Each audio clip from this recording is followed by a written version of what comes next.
Hi, it's Mark. I'm here with Bernie Pawlik, Pawlik Automotive in Vancouver. We are doing the Pawlik Automotive podcast again. How you doing this morning, Bernie? Doing very well. So we're going to be talking about a Jeep Wrangler Unlimited that had a problem. What was going on with this vehicle? Well, we'll start right with the vehicle, and this is the vehicle right here, 2008 Jeep Wrangler Unlimited. And what was going on with this vehicle? There was a number of issues, actually. It came in for an inspection. We looked at we looked the vehicle over, found a number of front-end issues, worn out brakes, and a few things. But the primary purpose for this podcast is to talk about the front brake hose that was in bad shape. So there is the brake hose. And if you can see, this is on the front of the vehicle. This is the shock absorber. And the brake hose, this is a pretty close-up shot, but this brake hose runs from the frame of the vehicle up here out to the brake caliper over in this direction off the screen. You can see this leaky stuff, this kind of gucky, rusty stuff, and this split piece of rubber here. That is the brake hose that is about to explode. And what's happened here is basically the metal has started to fester and losing its grip on crimping the brake hose. And basically a lot of it is just caused by rust. It's just corrosion. It's expanded the rubber, torn it apart, and then eventually caused a leak. So is that the main reason for a brake hose to deteriorate like this, rust? Well, this is one reason, and we actually don't see that all that often around. We're in Vancouver. The weather is pretty mild here. We don't get a lot of road salt. This vehicle's from Alberta. There's a lot more road salt used in Alberta. The winters are harsher. And so that basically, the salt and moisture just ends up creeping in behind this piece of rubber here, which is sort of there's a protective shield.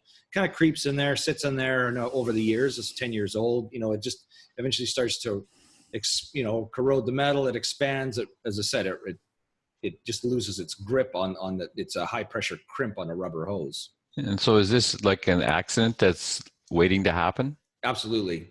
I can't say enough. We often talk, I often tell people, get your vehicle inspected once a year. I mean, not, when a vehicle is only 2, 3, 4 years old, it's probably not that necessary. But once it gets on an age, really necessary to have a vehicle inspected every year, because you never know what you're going to find next year, even though things can be fine now and you may only drive 5,000 kilometers.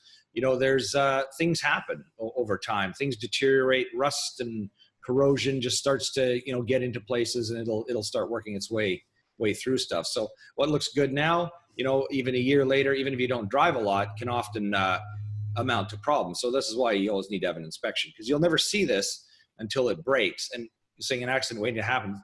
When a hose like this breaks, usually it's fine until you hit the brake really hard, which is a panic stop usually, and then all of a sudden the hose just bursts because the pressure's too high. That's when you do not want your brakes to fail, and this is when it will. And again, this isn't something you find all that often? We don't find this all that often around here. I'm certain that if places like Alberta, Eastern Canada, the US, places where there's lots of road salt, you'll find this kind of stuff, this kind of corrosion happens a lot more often. We do find brake hoses where they tend to crack, and that's kind of what the wear we find here, but that usually takes at least 10 or 15 years before that kind of thing happens. Again, that's something we can spot on an inspection and fix, but this is almost more serious because the failure can happen almost faster than if it's got a crack in it. So there are a few different models of four-door Wranglers. What are the differences? Well, mostly, there's some are different trim packages, but the main difference, like this is an Unlimited Wrangler. Some of them have cloth seats. This was really nice. It had leather seats and really nice interior in it. But the main difference in the upgraded model is the Rubicon, which is kind of cool. It's got locking differentials, like they electronically lock the differential. So that vehicle is a true four-wheel drive. Once you lock it all in, it's all four wheels are pulling you. Whereas most four-wheel drives, you have posi in the rear end. You've kind of got a three-wheel drive, but this is like a true four-wheel lock drive. So you can really go places. So it's a pretty cool vehicle. A little more complex, a lot more stuff to go wrong and things do with the differentials. But other than that, that's kind of the main difference. Rubicon or the sort of not Rubicon. Not Rubicon? Not, not, well, it doesn't say not Rubicon, but the plain Unlimited, the more base model. They still all go well out in the bush, but if you really want the best, get the Rubicon. What other issues do you see going wrong with Jeeps? We work on a lot of them. I mean, a lot of front end, the steering linkages wear out, which we replaced in this vehicle. Ball joints, steering linkages. I mean, brakes wear is normal as you'd expect. There's more fluid services required because it is an all-wheel drive, utility truck type vehicle. So there's extra differentials and things that need service. And people often drive them in harsher climates. So when you do that, more work will need to be done. They have a few cooling system repairs here and there, but other than that, they're pretty good.